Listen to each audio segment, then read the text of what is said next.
wait till he gets back, man.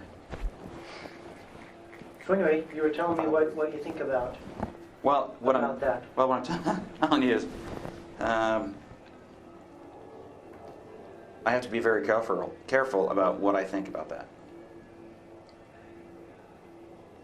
You understand what I'm saying? Because it may interfere with your ability to... Well, it doesn't necessarily interfere with it. It's just, I mean, I have my own personal beliefs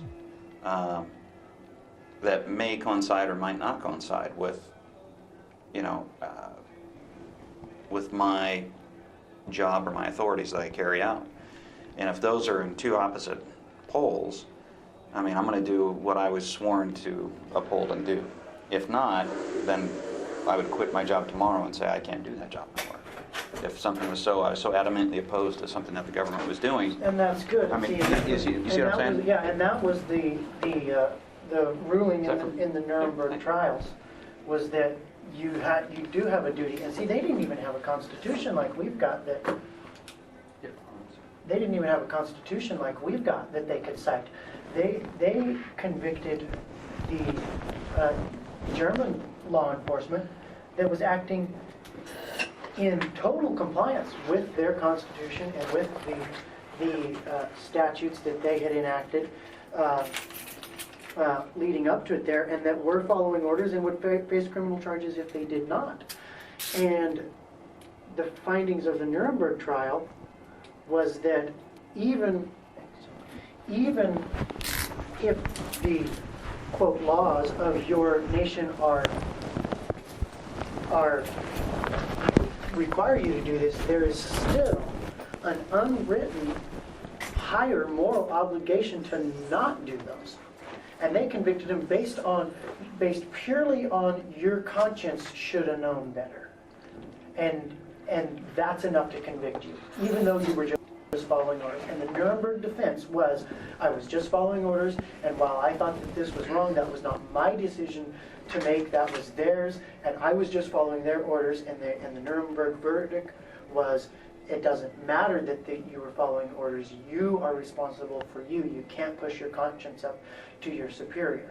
And you have even less excuse, because you've got or actually you've got more protection, because you've got the Constitution to appeal to. And you took an oath to uphold and defend that Constitution. You didn't take an oath to do whatever the voters or the legislature or the Congress tells you to do. They told you you took an oath to uphold and defend the Constitution. Now, if it was not yours to worry about, you wouldn't have taken the oath. The governor's oath would be sufficient. And then you would simply swear to do what the governor says as branch of the executive, and you'd swear to do what the president says as branch of the executive. But that's not the case. It rests on your shoulders to make a judgment call and to mind your conduct and to not do things that are unconstitutional. That's why you take an oath, and that you're not covered by the oath of your superior. So it's very important what you think and how you respond to those things. Oh, I agree with you. Absolutely. Deep breath and eat. Should have had your energy up and get educated. So the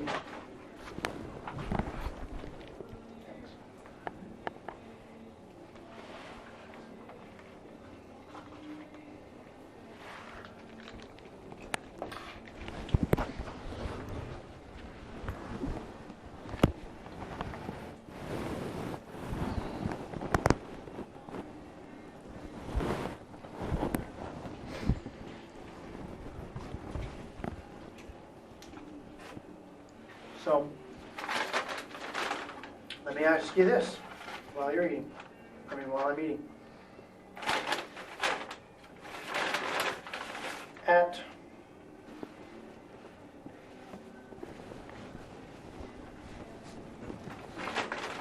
what point do you think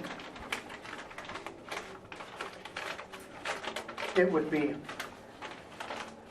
moral and necessary to defend yourself or your family from someone wearing a badge? I know that's a tough question. And It doesn't make My- a difference to me if they're wearing a badge or not. If they're posing an imminent danger of death or serious physical injury, and I've made the decision not to comply with their lawful demands, or that they are not operating within the wait a color minute, of law. say that again. If I've made the decision that they are not operating within their authority or the color of law, then I would choose to act. Now, whether a jury would agree with me, if they were coming to serve a warrant on me that I thought was not valid, so I was going to resist them, I may make a decision. It may not be exonerated by a jury. So we're talking about so many different layers of hypotheticals here that you can't really speak succinctly unless you have an actual factual representation.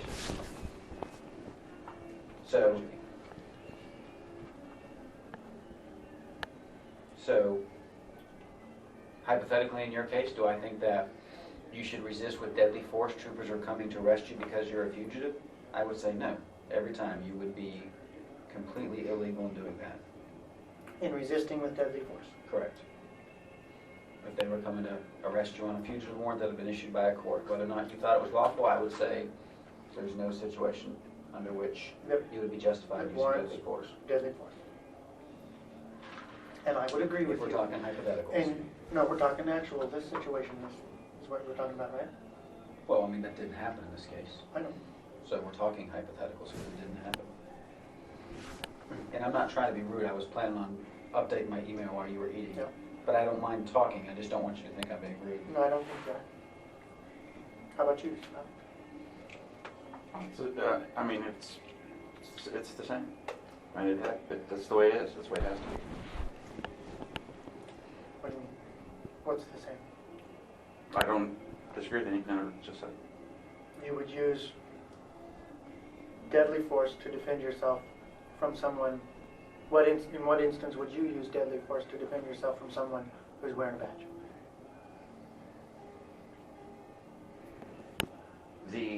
I guess my question to you is,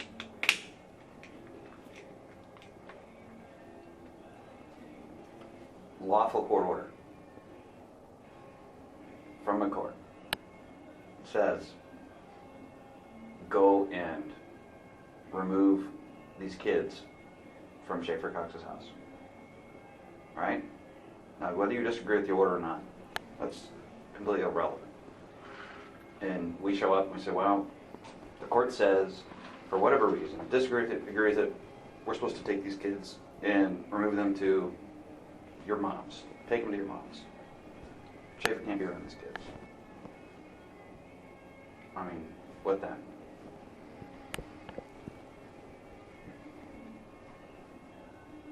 I don't know. That's pretty bad. I mean, taking your kids, you know. I mean, that's when you I mean, is that just something that's politically driven, or are those kids actually being harmed? Are you convinced beyond any shadow of doubt that those kids are being harmed? I would support removing kids if they're being harmed. It doesn't matter. He's saying that he has a lawful order. So me, now again, we've talked about this. I've sworn to uphold the laws of the state of Alaska, right? A judge, and say this is another one of my guys. He doesn't even know you. He doesn't know you, right? I mean, I really don't know you.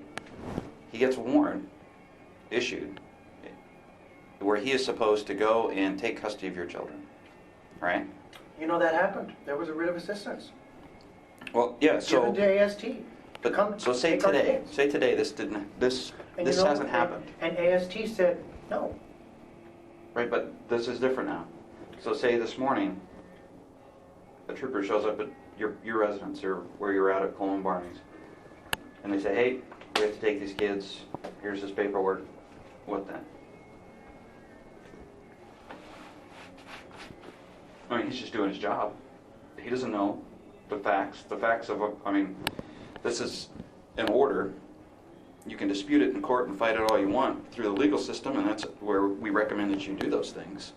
The trooper is just doing his job. And I guess that's the whole principle of Nuremberg findings, is that that trooper has the obligation to determine for his own self, it's not proper English, but determine for himself whether that is a legal, lawful, and moral order, because by obeying, he is taking responsibility for his own actions. They were his actions, whether he was told to do it or not.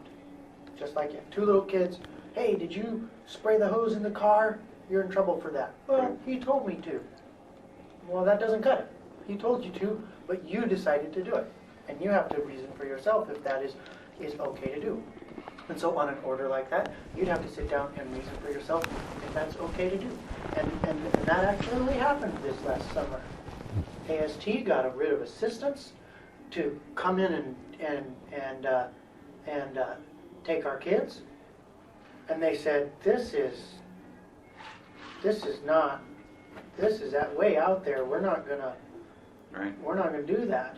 What would have happened if they would have took the kids? Oh gosh, I don't know. I don't know. I'm just glad they didn't. I mean, that's pretty near and dear. I mean, how would you feel if you knew beyond any shadow that there'd been no wrongdoing, and that your kids were the most loved and safe and everything, and yet you've got this huge force coming after them? What are you going to do? You're totally overpowered. I mean, I did the only thing I could do. You know, I talked to people who I thought were reasonable, and did everything I could to avoid escalation of it. There was a lot of people that were ready to put their foot down, and that's enough.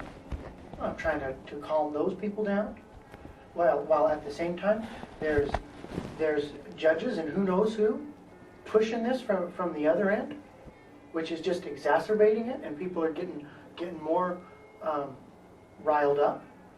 But this all comes down to the same principle, is that you can't use force against somebody who has not first aggressed you.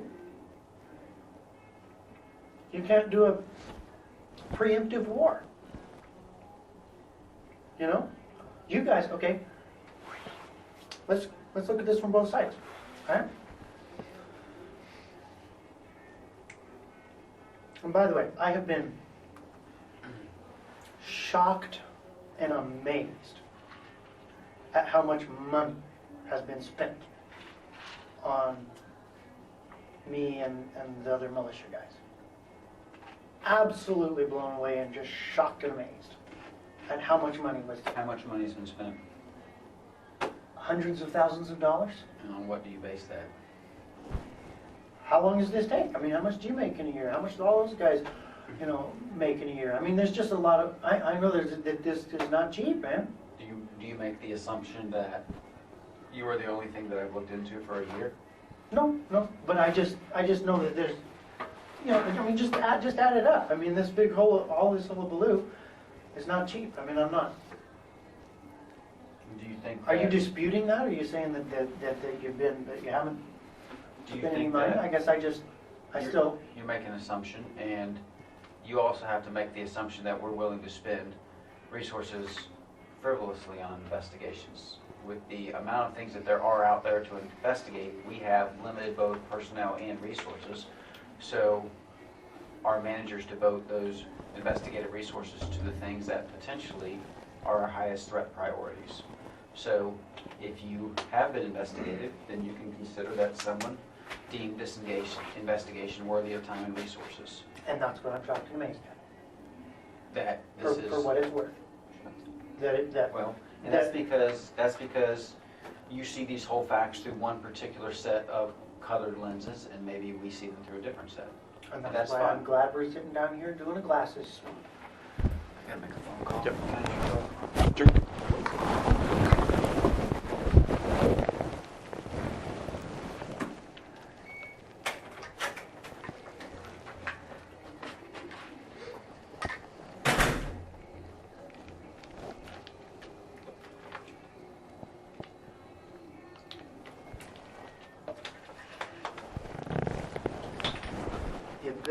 commit a crime does not constitute an intent to commit a crime.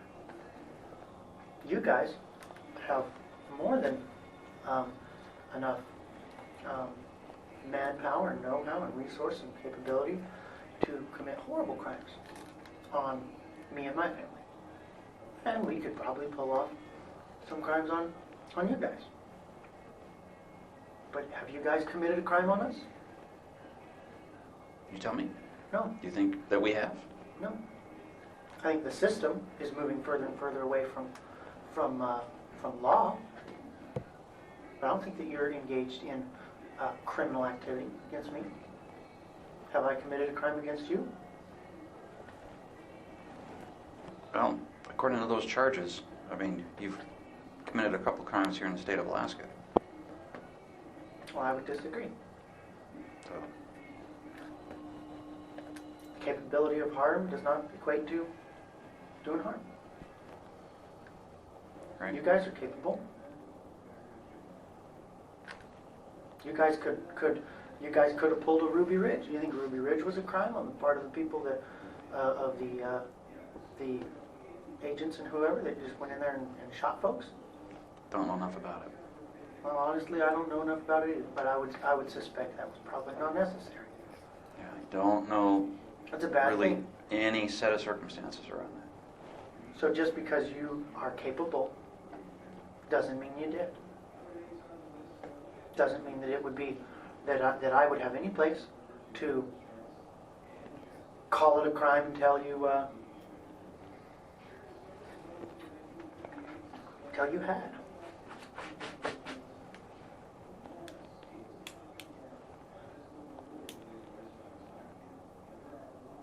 Now, do I think that the judge violated my civil rights and violated his oath and acted in defiance of law and automatically stripped himself of his authority when he forbade me from talking about the Constitution? Yes. I think that's a crime. I think that is a wrongdoing. But the appropriate response that's on par with that was to do what I did. Is to say, well, I'm not going to come down there and voluntarily submit myself to one who refuses to submit himself to the law. I will gladly and happily and joyfully with reverence come down there and submit myself to a judge who himself is submissive to the law and will let me talk about the Constitution, and I will not rear out there or try to go against the rules that maintain order. Right. You know? And so for me to not show up, that was not some act of defiance or a rebellious outburst. That was something that was tough for me to do. That was something that I felt a moral obligation in order to be true to my conscience that I could not go down there and walk in there under my own 2 feet and validate that. Because validate that by my voluntary participation. Right. And so that, while it could be construed as an act as an act of escalation, I think that was in parity with the offense. Now, if he signed that order, and so I killed him, well, that's murder. That's not on par with his breach of due process and his defiance of law and signing an order. That's like shooting a kid for walking on your lawn. Right. I mean, well, you can, and it was McConaughey who signed that arrest warrant? Was it McConaughey? He signed the arrest warrant. He also signed the order forbidding me from talking about the Constitution, mentioning or even making any reference to it. Right, okay. Do you think that is Well, I guess the statement that you... Do you support that? Do you think that's a good thing to be doing? The statement that you made, you know, and I can't quote it, you know, about you would be within your right, you know, to basically go, you know, boot in his door at his house and put two in his head. Not over an order. Well, but I mean, why say that? I mean, you know what I mean? Mm-hmm. Because, here's why. You want to wait till he's back, or They don't matter. I don't know who's most pertinent to the case and I should be talking. Are you kind of the one handling and forwarding stuff on? We're both. Okay. We're both co-casing this thing. So. Because here's why. Mhm.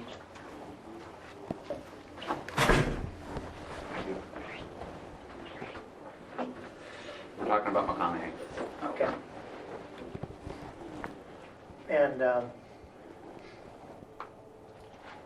we were talking about appropriate response in Perry. Now, I was saying that I believe that for McConaughey to sign an order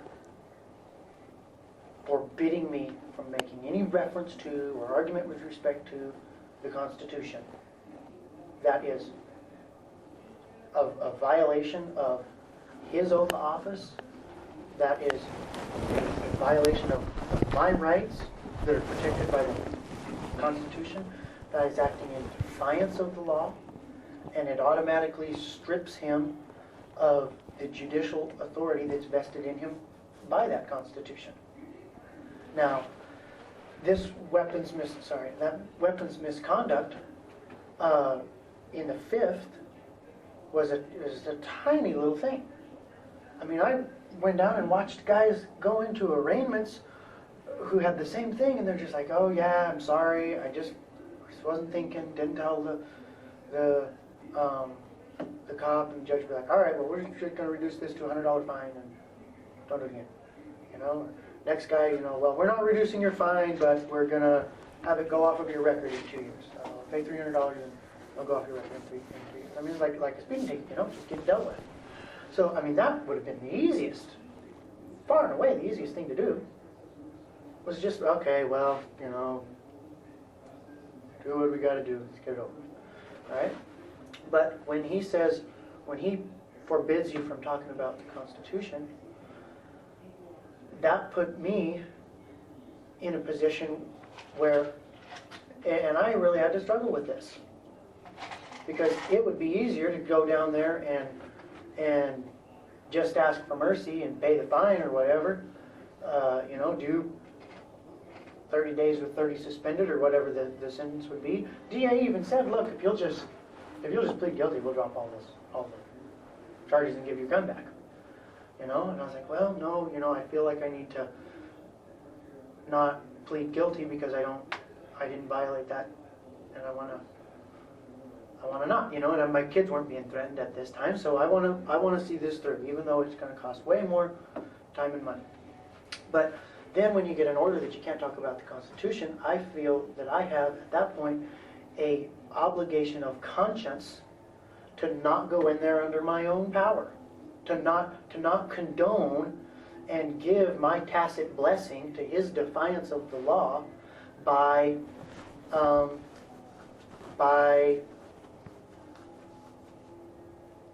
condoning it with my participation. So at this point, McConaughey strips himself of his authority that's granted to him by the Constitution automatically by forbidding any reference to the Constitution. Okay. Okay, so that at that point he's not acting as a judge; he's just acting as Michael. Right? Now that doesn't mean that I have any grounds to go do Michael harm, because while he stripped himself of his judicial capacity by acting in defiance of the law, he has not created an imminent threat to my life of death or Right. serious physical injury. Well, which gets me back to my question, to my original question. Why would you then be heard saying that you're within your right now to go kick in his door and put two in his head?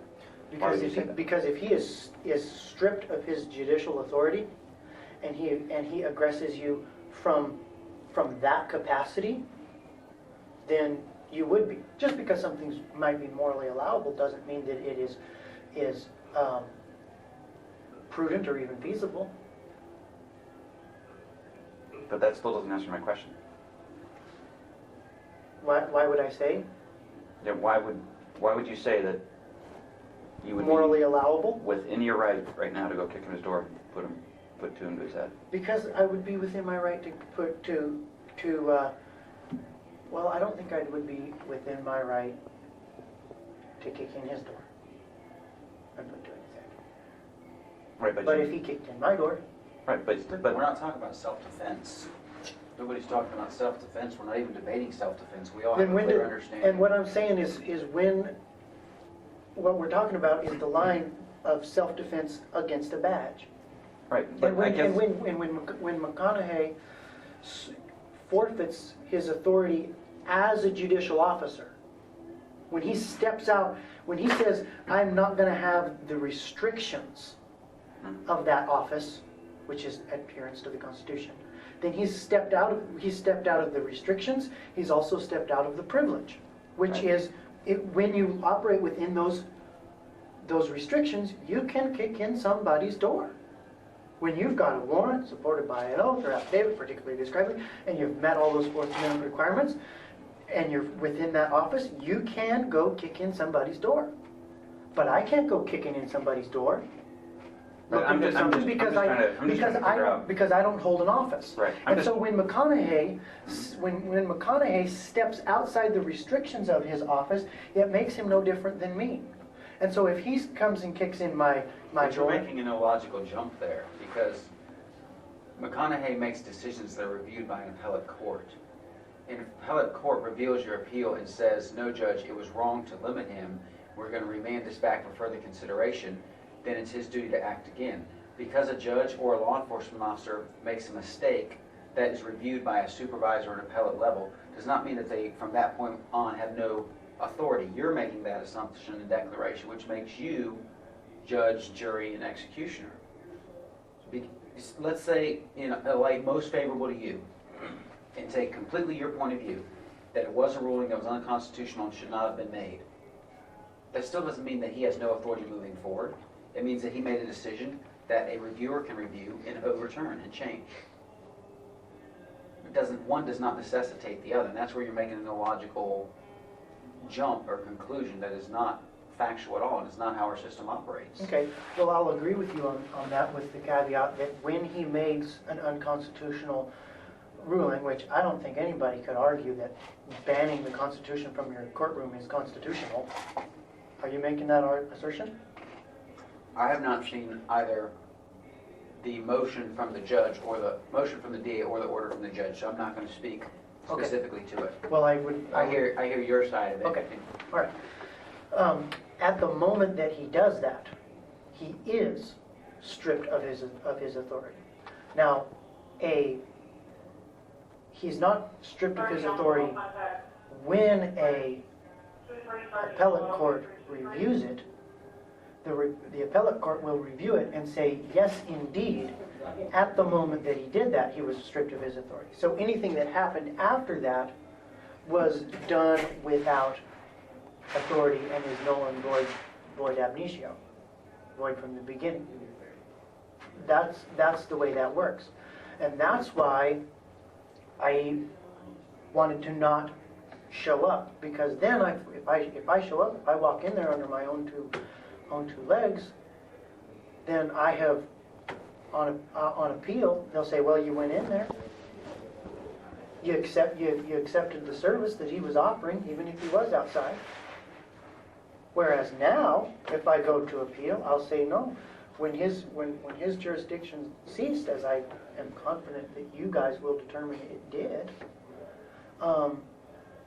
then I was not going to cooperate with Mike McConaughey, the man. I would cooperate with Judge McConaughey, along with his restrictions of his office, but I'm not going to cooperate with Mike McConaughey, the man, who has refused to submit himself. I'm not rebellious towards government. I'm not rebellious towards authority. Well, I guess when you made those statements, I mean, did you mean that?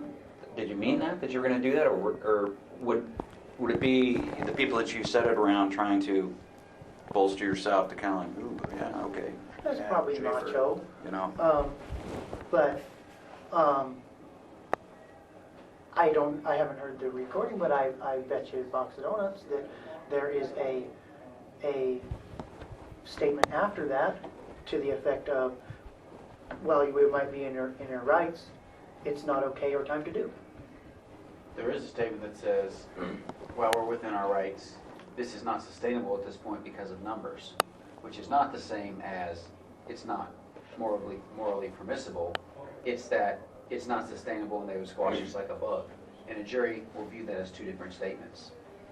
And I've given you 45 minutes and you still have not addressed to me Operation 241. I've heard your view of where you think the United States is heading. Well, we sort of talked about that Let me ask you while this. you're out.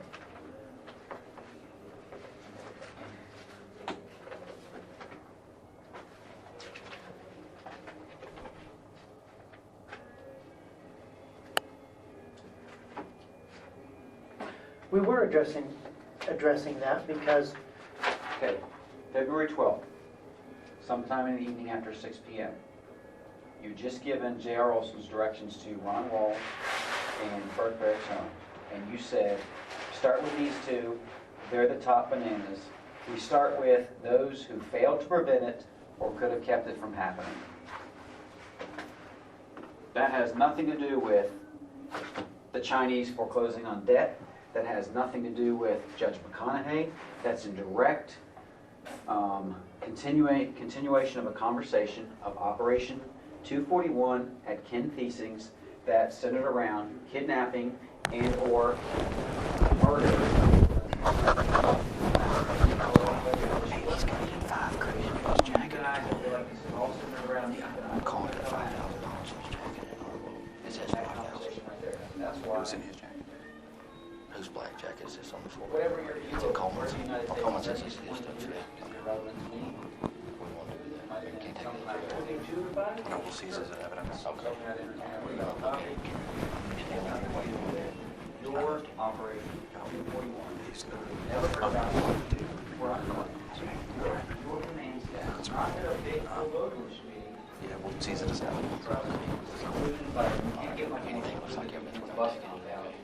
And it was an environment that you chose, but there were cell phones outside. Oh, yeah. Anything like that, we'll seize as evidence. Yeah, that's evidence.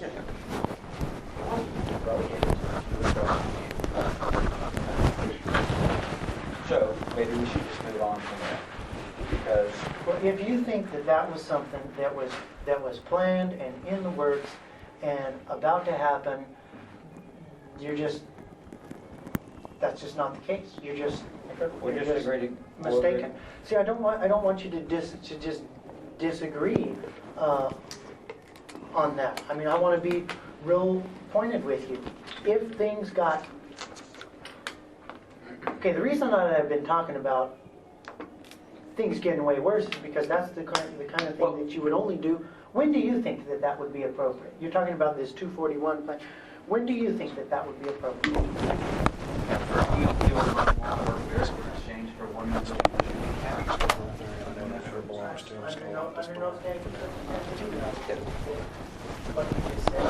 Yeah, I would agree, under no circumstances. If you think that we were conspiring to kill Ron Wall and Burke Barrett, that is absolutely not the case. Coleman goes to church with Burke, and Ron Wall is a family friend. You're the one who gave JR directions to their house in the night. And this is not because we have any intent of harm for them. What can't make me believe otherwise? You talked about this guy needs to be on the list. Someone gave me this guy's name. He is harassing patriots. Those were your words, and you gave him some kind of information about some trooper. Okay, look. You're saying when you came up here, one of the first things that you reassured me in the car is that there are not morally and ethically ambiguous, soulless assassins out to kill us. You assured me of that, right? Okay? If that's the case, then you've got nothing to worry about from us. How But if would I- those assassins have anything to do with the trooper and the judge that live on your street and Ron Wall and Burke Barrett? How's one connected They don't. with the See, other? they don't. Then Our- why would your militia our- members our- need to know where they live? Why would they need to do surveillance on their houses so we know where these people live? Why would you talk about putting grenades in a Easter basket and leaving it on someone's front porch and we hope we don't kill the wrong judge and that one laughs and thinks that's funny? What context is that in? Did you hear the way we were talking about the man, guys? Okay. Well, let me ask you this question. Ron Wall, Close family friend. how long has he been in the troopers? 20, 30 years. Probably not 30. Between 20 and 30. Long Okay. time. How about Burke Barrick? He's a captain. I don't know when he became a trooper, but I'd imagine it's longer than Ron. Okay. A trooper's career. How long do they work? On average. 20 years, 30 years. So would it, based on your knowledge, would it be fair to say that Ron and the captain are around retirement? Could go a year ago, next year, Yeah. sometime soon? Probably finishing up their service. Okay. So knowing that, and you knowing that they are either due to retire, could have retired, eligible to retire now, could retire in the future, but yet you're telling us that 241 is really being planned for later on down the road, 5-10 years when the Chinese take over. Why are you wanting to know where these two live right now and tell your militia members where they live right now when you yourself know that at any given time they could retire next week and they're no longer the troopers? So why are we concerned with where they're at and giving directions to the militia members if this is something that's going to be way down the road when you know these guys aren't going to be around way down the road? Because Ron and Burke are considered friends. Because they're considered amenable. Will you not laugh? We're going round and round. Let's go on to something else so we don't talk in circles. Look, you're not wanting to receive here. I don't want to just, cement your presupposition. Did you tell J.R. Olson on that recording? These guys are friends of mine. Go find out where they live so you and your family can drop No, in. but you know what? I've told everybody that Ron and Burke helped me and Marty when we went to them. And did you ask them ahead of time, hey, is it okay if I tell my militia members that don't know you where you live so they can drop in, or would you prefer them to drop in at your office? I'm pretty sure you've never had that conversation.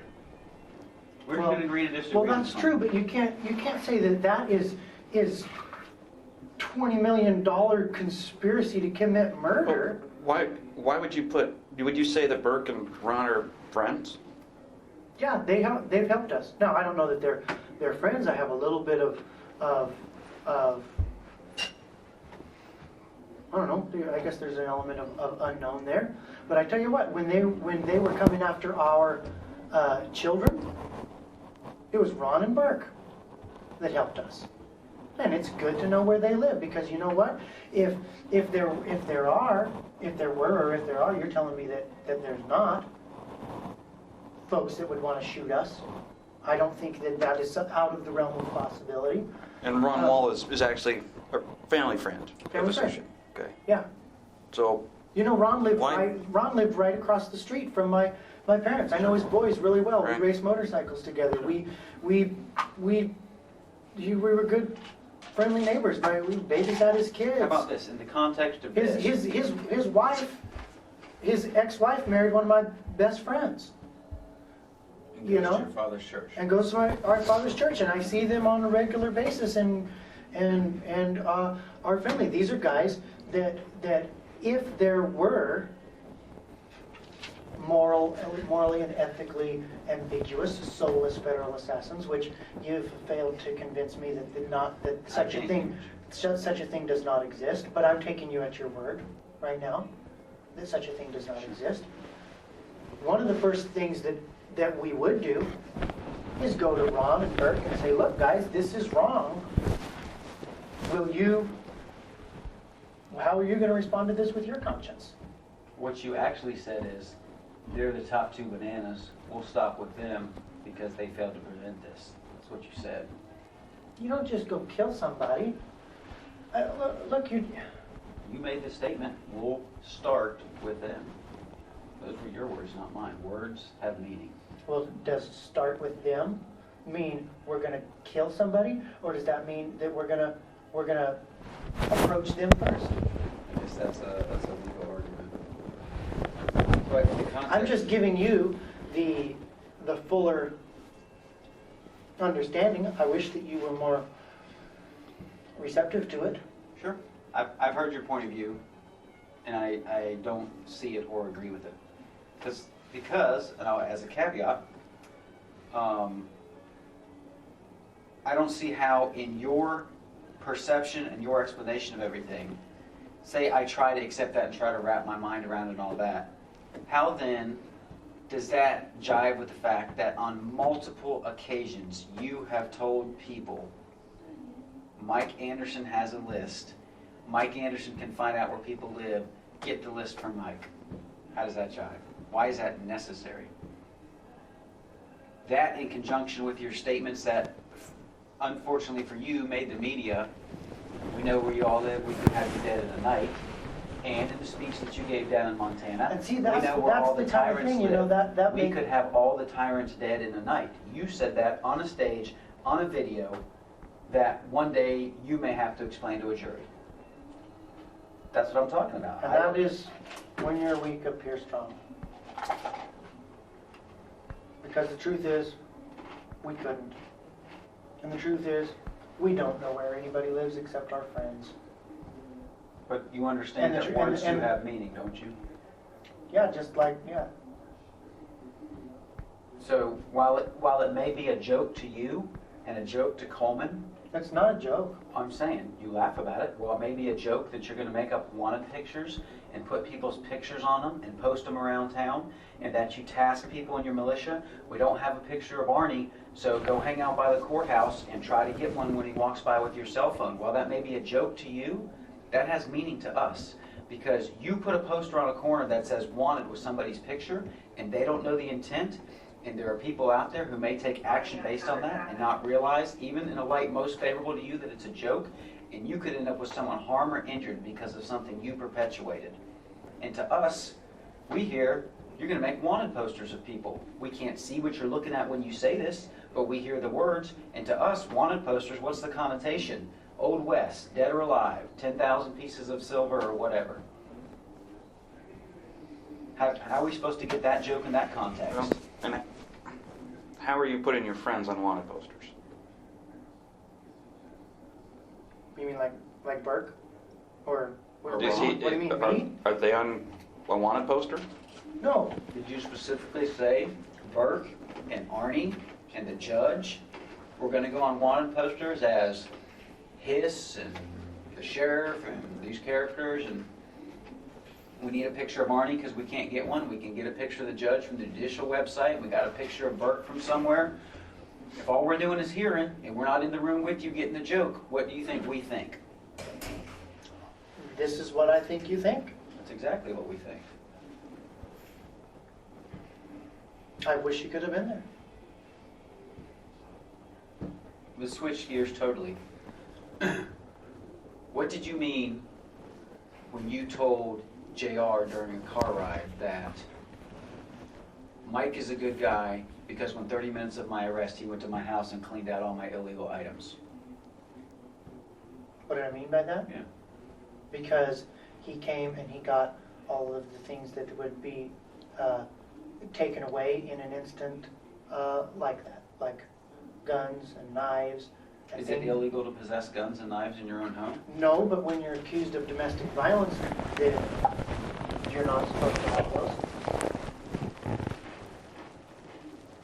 that's what my attorney said. He said, if you've been accused of domestic violence, you need to have no weapons around. So within 30 minutes of your arrest, you had had a conversation with your attorney and were able to go tell Mike. No, he went there on his own because he knew there was things in your house that shouldn't be there, that didn't need to be there when the cops went there to find it. So because he's a good friend, he went and took your illegal items out of your house and took them to his place to hide them so that if your house was searched, they wouldn't be found. Yes, that's no. Yes, that's Okay. exactly true. What I'm saying, here again, man, I'm wanting to be very open and forthright with you, but you're showing me that you don't want to hear, that you just want to confirm. And it's not helpful. Did you say he went to pick up my guns and Here's knives, what or happened. did you say my illegal items? I said You I did. don't, I'll trust your judgment on that. I don't recall, but I'll trust what you're saying on that. Now, okay, so I should have said, within 30 minutes of me getting arrested, he went to pick up all of the things that one ought not to have when you have been accused, although not convicted, of a domestic violence offense. Then that would have thrown up your flags. But illegal, well, I guess that actually is a correct term, because when you've been accused, Even before due process? even before due You have to process, clear out your house. you do. Okay? And that's what the attorney said. I talked to, So you and your attorney had this conversation ahead of time before I got arrested. to the point that you told Mike, if I ever get arrested, you need to go get this stuff out of my house. No. Here's what happened. Ron Wall calls me and says, hey, there's an arrest warrant for you. And you need to come down here and let's see if we can handle this. Again, as a friend. He called me, says, come on down, we'll see if we can deal with this low key. I want you to, see if you can save face a little bit. Come on down, call my cell phone when you get here, and you can come in the back door and I'll arrest you. Okay? Okay, well, can I have a minute to kind of, I'll try to get down there. So oh my gosh, we're all freaked out. We're both worried. What's going on? We've never been in any kind of legal trouble before. Don't know what to do. Call the only guy I know that's an attorney. And he says, don't talk to them. I'll be down there. We'll enter a plea. Just say that you want legal counsel. Blah blah blah. If you've got any guns or weapons, you'll want to not have those in your house or in your possession. Don't take anything with you. If you've got a credit card, take that so you can bail out. Things like that. Okay, so head down to the jail. Marty is in tears. She's afraid that this is some, evil plot. Afraid I'm going to fall down the steps or something like that. Her imagination is running. Her imagination is running. What is going on here? So then we go down there, and they came and took the guns and the like some knives and just anything that might be considered anything that you don't want to have in a house that's being accused, even though it's not substantiated and doesn't have anything to back it up, just accused of domestic violence. When you're talking about illegal items, the gun that you, on a recording, said you did not want to sell to JR because it was your only automatic and you had converted it yourself and it had some sentimental value, what weapon is that? I don't want to talk about that. I don't know what you're referring to. When you said that you wish we could have been there for the wanted posters to understand the context, is there any broader context you want to explain? Refresh my memory what we're talking about. When was that said? I just said that it sounded like a joke to you guys talking about wanting pictures, wanting to get pictures of Arnie because you had one of the judge and Burke and whoever else it was, and you said, well, I wish you could have been there. Yeah, How would I have understood that? let me pee again. Do we need to cuff up again? Yeah.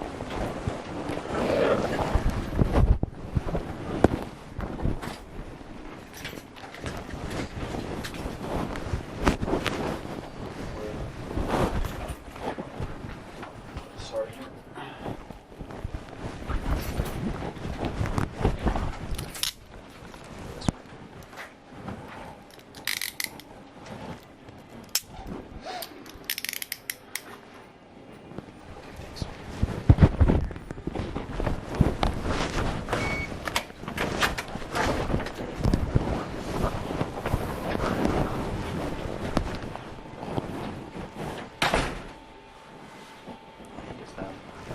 Yeah, again, I'm sorry about all this peeing. Hey, it's a normal body function. It No, happens. it's not normal, man. Coffee body.